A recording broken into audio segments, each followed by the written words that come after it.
Je vais vous dire un truc qui va sûrement vous faire bugger de prime abord, mais c'est normal. La communication, c'est pas la clé.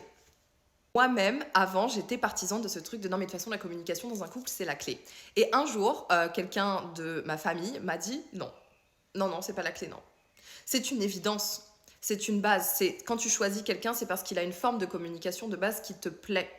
Et quand tu vas vers des gens justement qui sont dans des schémas toxiques ou que tu as un attrait pour, entre guillemets, le challenge, la passion, etc., tu vas systématiquement vers des gens qui de base ne communiquent pas. Et un jour, quand tu établis, quand tu t'es suffisamment renié, quand tu as suffisamment... En fait, quand tu t'es suffisamment effacé pour quelqu'un, tu viens remettre ça sur le tapis en disant « La communication, c'est la clé. Bonjour, au revoir, merci. » Évidemment, tout ça, ça a donné naissance à une introspection, d'accord, à de la recherche de ma part. Et je me suis dit qu'il y a énormément de vrai dans ce que cette personne m'a dit, en fait. En admettant que la communication soit la clé lorsqu'il y a des problèmes, notamment, d'accord, que la personne a un comportement hyper border et que tu lui fais part de ce comportement en espérant un changement. Le problème, c'est que cette personne n'a peut-être pas envie de changer ce mécanisme-là.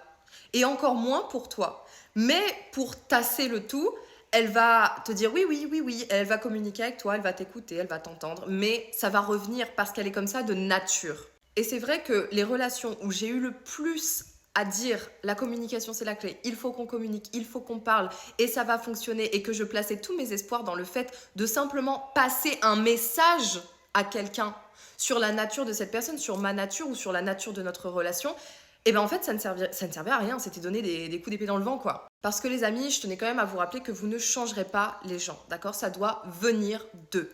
Quand quelqu'un voit en vous un partenaire potentiel, s'il a des lacunes dans quelque chose, s'il a des problématiques à régler, croyez-moi qu'il le fera et naturellement, il le communiquera et il s'améliorera de sa propre volonté. Vous n'aurez rien à redire là-dessus.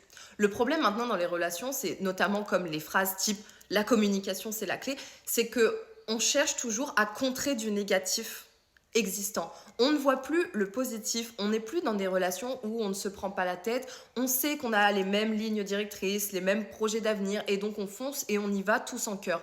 Non, on est dans un truc très calculateur en fait de nos jours et je trouve ça dommage et dérangeant. Et j'ajouterais à ça pour finir que venir mentaliser, un peu trop structurer et justement essayer toujours de poser des mots et des mots et des mots sur ce qui se passe autour de vous et dans votre relation fera à terme pire que bien. Et l'amour qui ne s'explique pas justement, trouvez quelqu'un, fréquentez quelqu'un avec qui vous n'aurez jamais à traduire constamment votre langage amoureux.